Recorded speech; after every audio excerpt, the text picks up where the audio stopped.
Good morning. The Gospel described Joseph as a righteous man, isang matuwid na tao. Incidentally, in the first reading, we heard the prophet Jeremiah proclaiming, "Behold, the days are coming, says the Lord, when I will raise up a righteous shoot to David." The same word was used, righteous, matuwid. But here's the thing, my dear brothers and sisters. Even if Joseph was a righteous man, and he was not spared from trials. He was not spared from difficulties. Meron siyang kasintahan, si Maria. Pero bagamat hindi pa sila nagsisiping, buntis si Maria. Sa mata ng batas ng mga Hudyo, si Maria ay dapat na parusahan ng kamatayan. Sa kanyang pagnanais na iligtas si Maria, pinili niyang iwasan o iwan si Maria to file a divorce so that Mary will be spared. Now, there are two lessons here. Number one is this.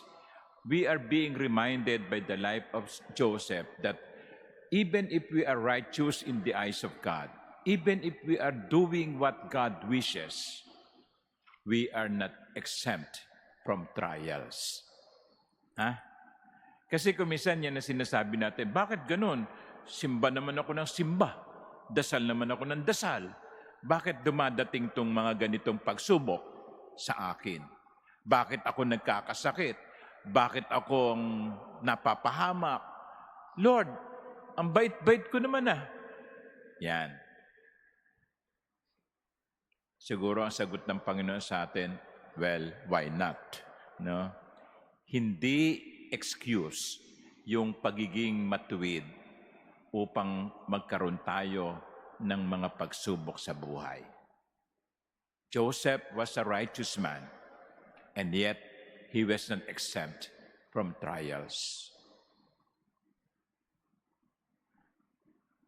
And the second point is this. We have two options when we are faced with trials. One is to avoid the trial, to escape from the trials, to enter into our little world, to pretend that nothing is wrong.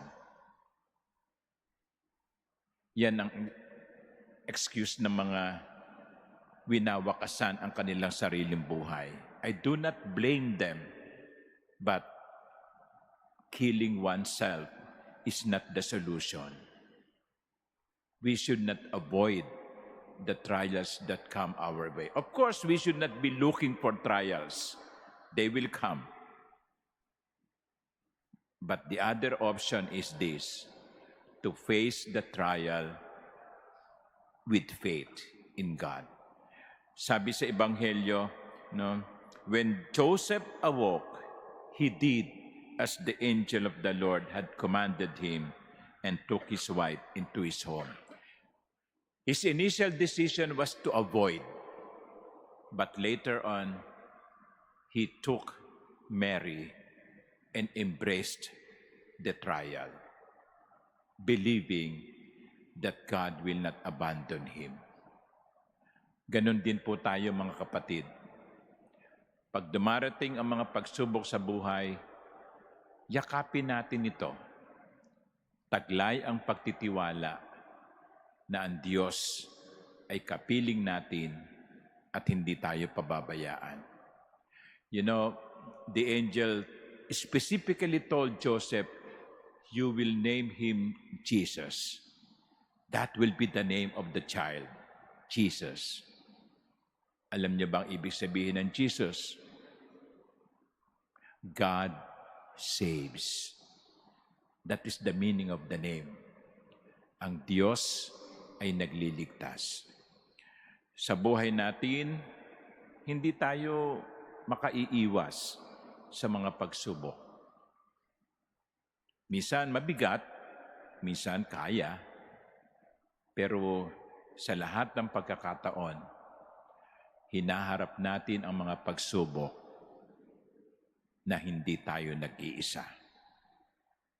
God is with us. Emmanuel, Jesus. Amen.